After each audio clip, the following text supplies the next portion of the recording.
we are going to start again clock problem and calendar problem. You can write calendar also, calendar problem and clock problem.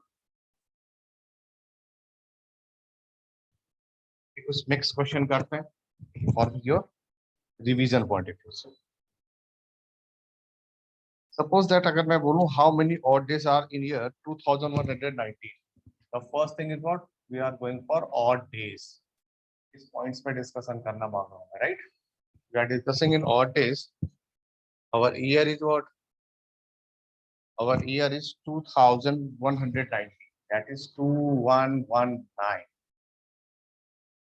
In this year, how many odd days? Right? So when what I say, if digit greater than 400, you must divide 400. उस digit को 400 से divide कर देंगे. तो उसको जब मैं 400 से divide करूंगा, that means you can write 400 multiply 5. 5 times आएगा ना, 400 into 5, that is your 2119 remainder. Your remainder is what? 109. और मैंने आपको स्टार्टिंग में बता रखा कि 400 इयर्स में और डेज कितने होते हैं, ये तो आपके 0 हो जाएंगे, इसमें ये 0 डेज हो जाएंगे. आई बिल्ट टेबल, एक मैंने टेबल बताई थी, मैं फिर से रिवाइज कर रहा हूँ. तो जब नंबर ऑफ ईयर 100 है, अगर 100 इयर्स हैं, तो आपके ऑड डेज कितने आते हैं? 5 आते हैं. 200 में कितने आएंगे? 3. 300 में कितने ऑड डेज आएंगे? 1. एंड 400 में ऑड डेज कितने होते हैं? 0. So these are what? These are a table in years, माने 100 years, 200 years, 300 years and 400 years. ठीक है. और फिर मैंने बताया था कि number of odd days in each of जो 4, अब देखिए 400 में 0 आ गए, दैट मीन्स जो 400 के मल्टीपल होंगे, 400 के मल्टीपल मतलब 400, 800, 1200, 2000 ईयर, इन सब में ऑड डेज क्या होंगे? Odd days will be 0. इन सब में ऑड डेज 0. ठीक.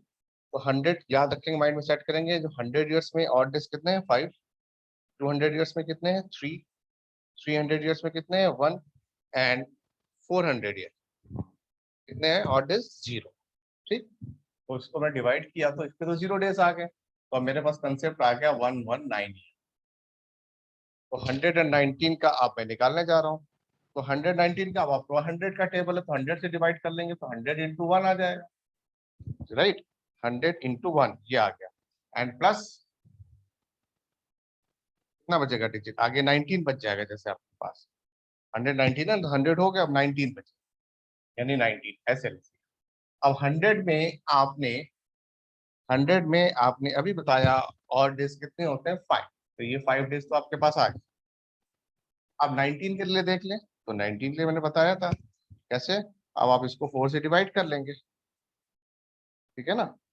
तो नंबर ऑफ ऑड डेज अब 19 ईयर्स निकाल लेते हैं. तो 19 में देखिए कितने ईयर होंगे? 4 से डिवाइड किया, 4 4 जा 15. Very good. 100 से बेटे इसलिए कर रहे हैं ना, जैसे 119 है तो 119 को मैं 100 का मल्टीपल ले लिया, तो नियरेस्ट टू 100 है. अगर 200 के नियरेस्ट होता तो मैं 200 से लेता, क्योंकि 200 का ऑड डेट फिक्स है. ऐसे 300 इयर्स के ऑड डेज फिक्स है और 400 के 0 है. तो इसके तो 5 डेज आ गए. अब मैं इस 19 के निकाल लेता हूँ. What we are calculating? We are simple calculating how many leap year in 19. Simple funda. How many leap year in this one? तो 19 के लिए क्या लिखूंगा? 4 से डिवाइड करूंगा तो 4 into 4 आ जाएगा ना 16. तो 4 आपने बताया सर 19 ईयर में 4 तो लीप ईयर हो. ठीक है. अब 19 से 4 माइनस हो गया तो इसका 15 आपके ऑर्डिनरी ईयर हो गए. ठीक है, सब बता रखा है मैंने. ठीक. तो 4 तो लीप ईयर हो गया, और एक लीप ईयर में कितने ऑड डेज होते हैं? 2. तो आपने 4 into 2 इसको कर लिया. और ऑर्डिनरी ईयर का कंसेप्ट बता रखा, how many odd days, that is 1 into 1 कर लिया. तो 4 2 is 8 और प्लस 15, तो ये हो गया 15 और 8 23. तो टोटल डेज हो गए 23. ठीक. और पहले आपने कितना निकाला था? पहले आपकी स्टार्टिंग में 5 थे, ये वाले. तो 23 प्लस 5 कितने हो गए? तो टोटल हो गए ये 5 इसमें ऐड कर लेंगे. ठीक है. तो total you have a 28 days हो गए आपके पास. So there are total 28 odd days आ गए. टोटल 28 आ गए. तो अब क्या करें, इसको 7 से डिवाइड करते हैं। मैंने कहा था ना, जब वैल्यू मोर देन 7 तो यू डिवाइड बाय 7। तो अगर मैं इसको 7 से डिवाइड करता हूँ, 7 4 जा 28, रिमाइंडर इज व्हाट, 0। तो इसमें क्या आ गया, this is very interesting question, reminder is 0। तो reminder is 0, that means 2119 years में don't have any odd day. इसमें 0 मतलब कोई भी ऑड डे नहीं होगा। क्लियर? अगर वो दिन पूछेगा, नहीं मैं दिन नहीं पूछा, मैंने ऑड डेज पूछा था। अगर दिन पूछूंगा तब बताएंगे आप Sunday Monday on what, on that day what was the date, मतलब उस दिन को कौन सी डेट थी या उस डेट को दिन क्या पड़ रहा था, तब आप बताएंगे संडे मंडे। वो तो ऑड डेज की वैल्यूज बता रखी है मैंने, 0 पे आपका संडे है, 1 पे वनडे है, 2 पे ट्यूसडे है, ठीक है ना। उसके हिसाब से तो कैलकुलेशन आपको बता रखी है मैंने। अभी मैं सिर्फ number of odd days calculate कर रहा था इन 2019, 2119। तो मैंने 4 से डिवाइड कर लिया था पहले, सबसे पहले फर्स्ट 400 इंटू 5 लिख लिया था, प्लस ये आ गया। क्यों किया, बिकॉज 400 ईयर्स में ऑड डेज 0 होते हैं, तो ये तो पूरे 0 हो गए, खत्म हो गए। अब आया आपके पास ये 119, 119 100 के नहीं रचता, तो इसको 100 से डिवाइड कर लिया, 100 इंटू 1 प्लस 19। 100 ईयर में कितने होते हैं, हाउ मेनी ऑड डेज, 5। तो 5 लिख लिया, 5 इंटू 1 5, प्लस अब 19 ईयर आया। अब 90 ईयर में कितने लीप ईयर है, तो 4 से डिवाइड कर लेंगे, 4 इंटू 4, तो 15 से 4 गए 15, तो 19 से 4 चले गए, तो आया आपके पास 15 ऑर्डिनरी ईयर। तो इसका मतलब ये हुआ 19 को अगर मैं 4 से डिवाइड करता हूँ, तो 4 तो लीप ईयर आ गए और 15 आ गए आपके पास ordinary year. And we know that each and every leap year has 2 odd days. तो 4 लीप ईयर में कितने हो गए, 8 हो गए। Each and every ordinary year में कितना होता है, हाउ मेनी ऑड डेज, 1। तो 15 इंटू 1 15 आ गया, तो 15 प्लस 8 हो गया कितना, 23। तो 23 ऑड डेज तो ये आ गए, और स्टार्टिंग आपने बताया था 5। ये जो 23 ऑड डेज हैं, these are what, these are in 19 इसमें थे, और स्टार्टिंग का कितना था आपका, स्टार्टिंग से लेके चल रहे 5 को ऐड कर लिया 28। जब आपके ऑड डेज 7 से बढ़ जाते हैं, 7 यानी 8 9 10 हो जाते हैं, तो 7 से डिवाइड करके रिमाइंडर की वैल्यू निकाल लेते हैं। तो जो रिमाइंडर होता है that is what, that is your odd days. So you can say in 2119 there is no odd days, कोई भी ऑड डे नहीं है। ठीक, कभी भी क्वेश्चन को इसमें मैं ट्विस्ट भी करूंगा, इसके बाद फिर मैं कैलेंडर प्रॉब्लम भी लूंगा, एक क्वेश्चन और करता हूं, then we will come in our calendar problem, जो मैं कल का, सॉरी, क्लॉक प्रॉब्लम। ठीक, अब मैं जैसे भी डेट की बात कर रहे थे, एक बच्चे ने, हार्दिक ने पूछा था कि दिन वाला, तो उसने संडे का रिप्लाई किया था। तो अगर इस टाइप की जो प्रॉब्लम होगी, जब डेज का होगा, फिर से रिवाइज कर रहा हूं मैं, तो उसमें बोलेगा जैसे on what date of April, लिख दिया मैंने, जैसे अप्रैल 2015 ऐसे लिख दिया मैंने, अप्रैल 2015 डिड फ्राइडे फॉल। तो किस तारीख को 2015 में फ्राइडे आ जाएगा, फ्राइडे की बात कर रहा हूं, यानी आपसे कुल मिला के वैल्यू पूछ रहा है। तो day is what, the day is your Friday. ठीक, तो अब हम आपसे बात कर रहे हैं सिंपल फ्राइडे के बारे में, किस ईयर में, अप्रैल 2015। सबसे पहले तो क्या करते हैं, 1 अप्रैल को कंसीडर करते हैं, योर 1 अप्रैल 2015 को इसको कंसीडर कर लेते हैं। इसके हिसाब से हम डेज को ऐड ऑन करते जाएंगे, तो मुझे फ्राइडे की एक्चुअल पोजीशन आ जाएगी। तो पीरियड मैं देख लेता हूँ, 1 अप्रैल 2015 का, इसमें कितने पीरियड आएंगे।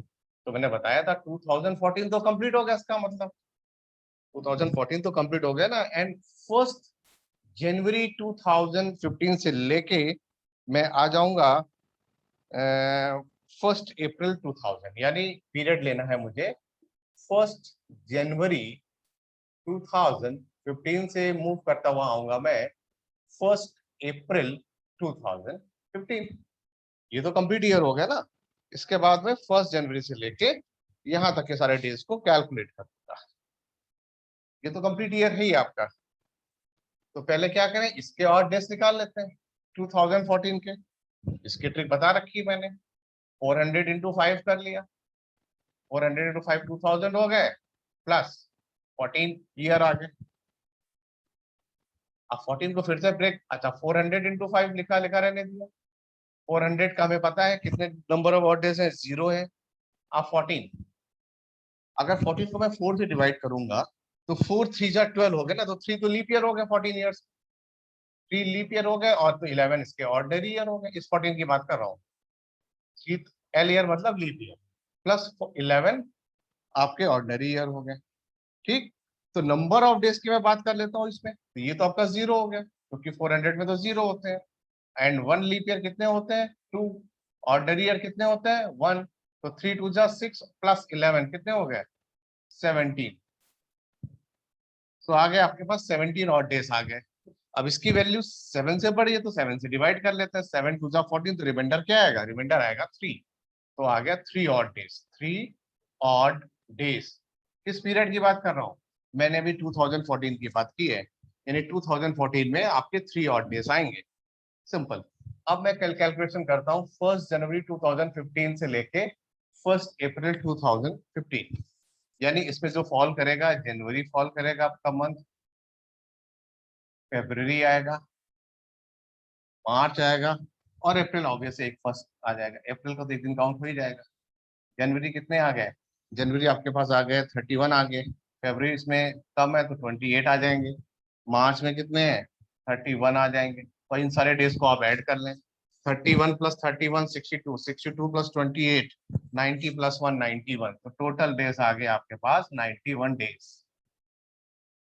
ये आ गया टोटल 91 डेज आ गए। तो आप इसको जब 7 से डिवाइड कर लेंगे तो पूरे ही 7 से डिविजिबल हो गया। 7 इंटू 13, तो रिमाइंडर क्या आया? 0। तो 0 और डेज आ गए इसमें, इस वाले टाइम पीरियड में। From this one to this one there are 0 odd days. Starting में कितने आए थे? 3 और डेज आ गए थे। तो टोटल और डेज कितने हो गए? 0 plus 3 3। So there will be 3 odd days between.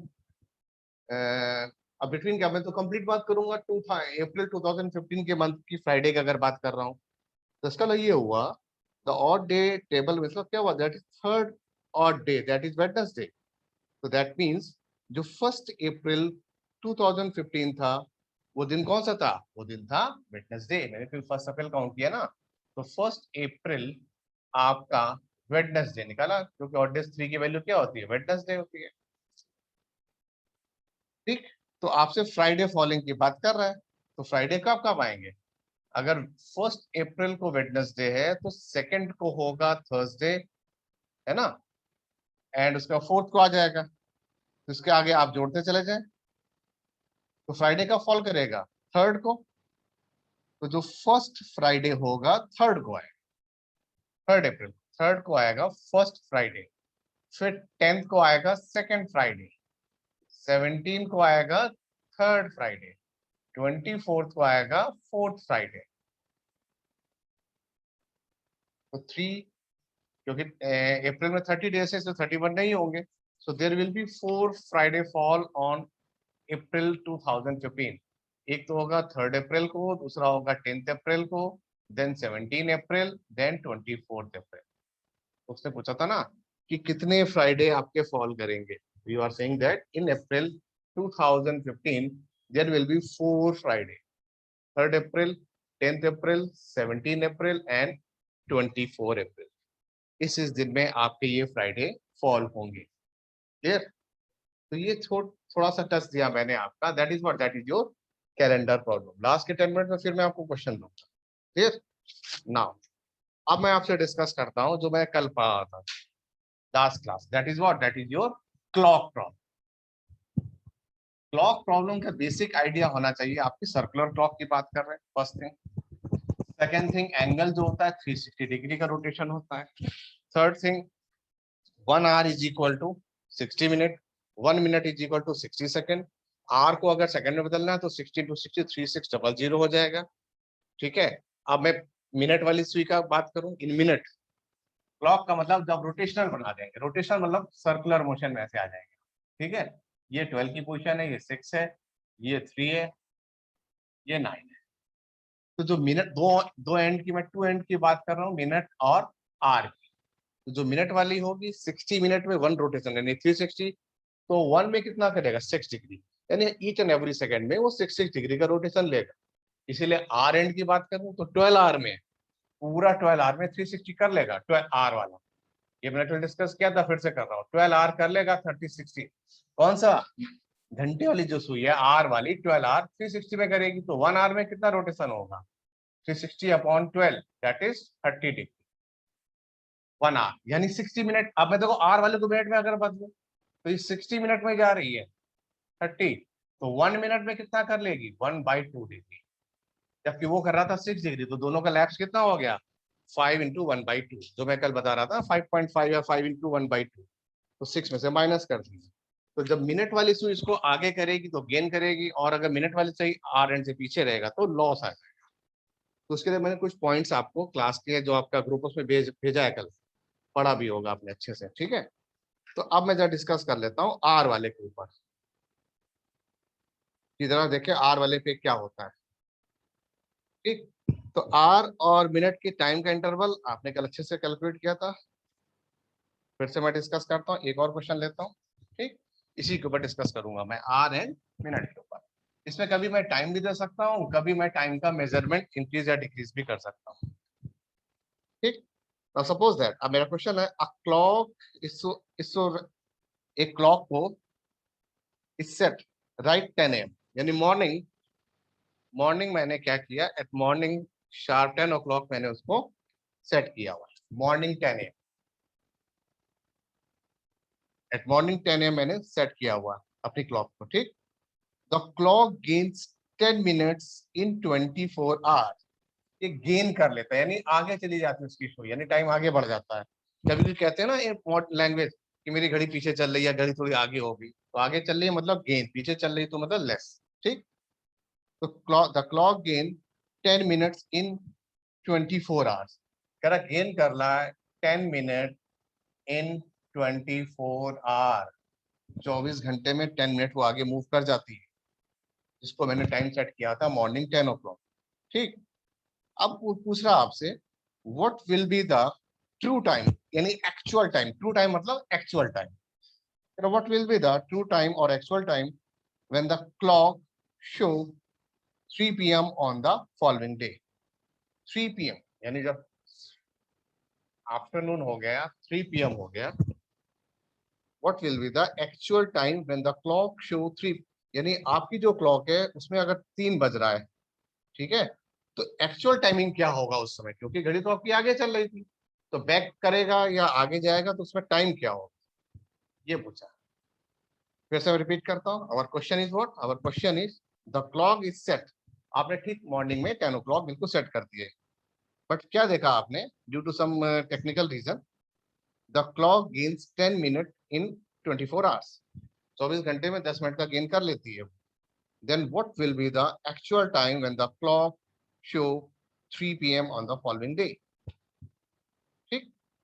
तो आपने नोटिस किया जो time 10 AM on the day और 3 PM, सुबह 10 का दिया टाइम आपने, मॉर्निंग 10 और 3 भी उसके पास जा रहे हैं, तो उस फॉलोइंग डे की बात करें तो टोटल उसको आवर्स में देख लो, यानी नेक्स्ट डे की बात हुई इसका मतलब, फिर तो 24 + 5 यानी नेक्स्ट फॉलोइंग डे मतलब नेक्स्ट डे आ गया, तो 24 तो वो हो गए और 10 to 3 का डिफरेंस कितना हो गया 5, तो 24 + 5 कितने हो गए टोटल 29 आवर्स हो गए, यानी 10 AM से लेके नेक्स्ट डे जो 3 PM का जा रहा है, टोटल जो टाइम का इंटरवल है that is what, that is 29 hours हो गए, दैट इज 29 आवर हो गए, नेक्स्ट डे की बात कर रहा हूँ। अब आपने लॉजिक दिया कि 24 में 10 मिनट्स का देता है, तो मतलब क्या हुआ 24 में 10 मिनट्स का क्लॉक का जो टाइम है सेट होता है, इसका मतलब ये हुआ कि 24 hour of the correct clock का क्या होना चाहिए, इसका करेक्ट क्या होना चाहिए, तो आप डिवाइड कर लेंगे, किससे डिवाइड कर लेंगे इस पूरी डिजिट को, कि 24 में 10 मिनट है तो 1 आवर में 10 अपॉन 24, तो 29 में कितना हो गया, तो वैल्यू आ जाएगी आपके पास 145, मैं मल्टीप्लाई करके लिख रहा हूँ 145 अपॉन 6 आवर्स, 24 में 1 है तो 1 में कितना होगा तो 29 में कितना होगा, ठीक, ये निकाल लिया मैंने 145 upon 6 hours of the given clock that is equal to 24 hour of the correct clock, ये टाइमिंग होगा। अब मैं इसको कन्वर्ट कर लेता हूं अपने टाइम जो हमारा गैप था 3 PM से 10 AM, दिस वन 29 आवर्स के लिए, तो फॉर 29 आवर्स, तो 24 का करेक्शन निकाल लिया आपने, तो 29 का करेक्शन कितना होगा, तो 24 से पहले तो डिवाइड कर लें, 24 इंटू इसको डिवाइड किया 6/145 और कितने ले रहे 29 में, तो मल्टीप्लाई विद 29 कर लेते हैं। जब 29 कर लेंगे तो you will get the digit 28 are, division में आएगा फ्रैक्शन आएगा तो उसको मिनट में बदल लेंगे 6 से डिवाइड करके, ये आएगा 48 मिनट। तो 28 आर एंड 48 मिनट का देगा करेक्ट टाइम।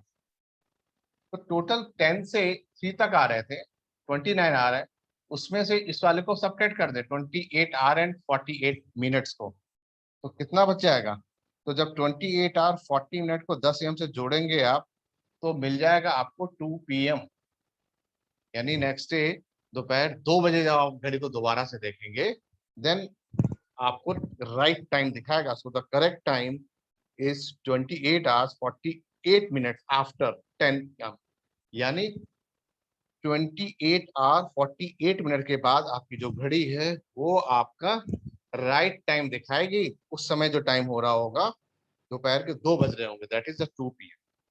मैंने सिंपल क्या किया, कैलकुलेशन कुछ नथिंग, कुछ भी नहीं थी, मैंने टोटल इनका गेन का देख लिया कि 10 बजे से 3 बजे तक नेक्स्ट जगह कितना है 29 आवर्स का, तो 10 AM में आप बता रहे इतना गेन है, तो 1 में कितना होगा 29 में कितना होगा 145 16 आवर निकाल लिए, तो 429 एज का मल्टीप्लाई करके 24 आवर से करेक्शन कर लिया, तो 28 आवर 48 मिनट का मेरा इंटरवल आ गया। तो जब मैंने उससे माइनस करना शुरू किया तो देखा जो इस समय जो 3 बज रहा है एक्चुअल वो घड़ी जो शो करेगी, उसने बोला ना एक्चुअल टाइमिंग, तो जो एक्चुअल टाइमिंग वो 2 का है और घड़ी आपको दिखा रही है 3 o'clock का, ठीक, क्योंकि आपने उसको इस पीरियड को सबट्रैक्ट कर लिया था। That's why you give the correct answer of this one.